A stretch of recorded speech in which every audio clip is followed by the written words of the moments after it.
माझा मनात जो प्रश्न पडलाय तो महाराष्ट्राच्या मनातले सामान्य कार्यकर्त्याचे प्रश्न आहेत, की दादांच्या विमान अपघातानंतर यांचं जे संशयास्पद एकंदरीत वागणं दिसलं, तर हे नेमके त्यावेळेस कुठे होते, काय होते, याची उत्तरं त्यांनी मीडियाच्या समोर द्यावी. त्यांनी आमदारांशी केलेली वर्तणूक, दादांनी त्यांना कशा पद्धतीनं मध्यंतरी चांगल्या शब्दात सुनावलं होतं आणि 41 आमदार निवडून आल्यानंतर श्रेय घेणारा व्यक्ती पिंपरी चिंचवडमध्ये 37 नगरसेवक आल्यानंतर गायब होते. सगळ्या गोष्टी फार संशयास्पद वाटल्या, म्हणून मी ते ट्विटरद्वारे ते प्रश्न विचारला.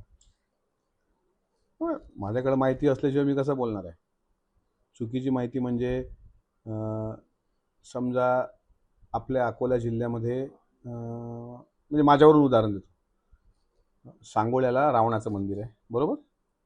आणि आदिवासी बांधव मोठ्या प्रमाणात त्या रावणाची दसऱ्याला पूजा करतात, बरोबर आहे? मी स्वतः 2 वर्षापासून तिथे जातो. तुम्ही पण होते पत्रकार अनेकदा, आणि तुमच्या समोरची घटना आहे की तिथल्या लोकांनी मला मागणी केली होती की इथे सभामंडप आपल्या स्थानिक आमदार विकास निधीतून द्यावा. मी त्यांना म्हटलं ग्रामसभेचा ठराव वगैरे घ्या, मी तुम्हाला देतो. आणि मी तुमच्या चॅनलवर बोलल्यानंतर त्याची बातमी झाली. बातमी झाल्यानंतर अशी बातमी चालवल्या गेली की याच्याकडूनच की भारतीय जनता पार्टी बांधणार रामाचे मंदिर, तिकडे दुसरीकडे राष्ट्रवादीचे आमदार बांधणार रावणाचे मंदिर.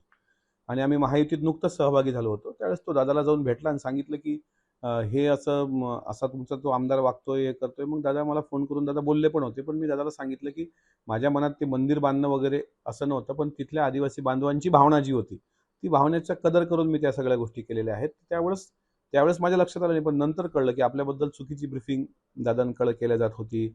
अनेक आमदार निवडून येणार नाहीत, त्यांना तिकीट देऊ नका हे सांगितल्यानंतर सुद्धा दादांनी स्वतःच्या रिक्सवर अनेक आमदारांना तिकीट दिलं. त्यातलं एक आमदार मी स्वतः त्यांच्या बाबतीत शिफारस केली होती. कनेरीला दादा नारळ फोडायला गेलेले असताना, ते म्हणजे सिंदखेड विधानसभा मतदारसंघाचे आमदार मनोज कायंदे. अशा अनेक आमदारांना दादांनी स्वतःच्या रिक्सवर तिकीट दिलं होतं, निवडून आणलं होतं. एकंदरीत सांगण्यात तात्पर्य असं की आमदारांबद्दल संभ्रम निर्माण करणे, हे आमदार निवडूनच येणार नाहीत, तुम्ही अशाच पद्धतीने वागा, हे अशा पद्धतीने दादाला जे ब्रीफिंग दिलं होतं, दादांनी पहिल्या काळात ते ऐकलं. नंतर दादाला लक्षात आलं की हे चुकीच्या मार्गाने होत आहे, म्हणून दादांनी तो काही निर्णय घेतला होता. त्याच्यामुळे आम्हाला आलेले जे काही अनुभव आहेत ते मी मांडले.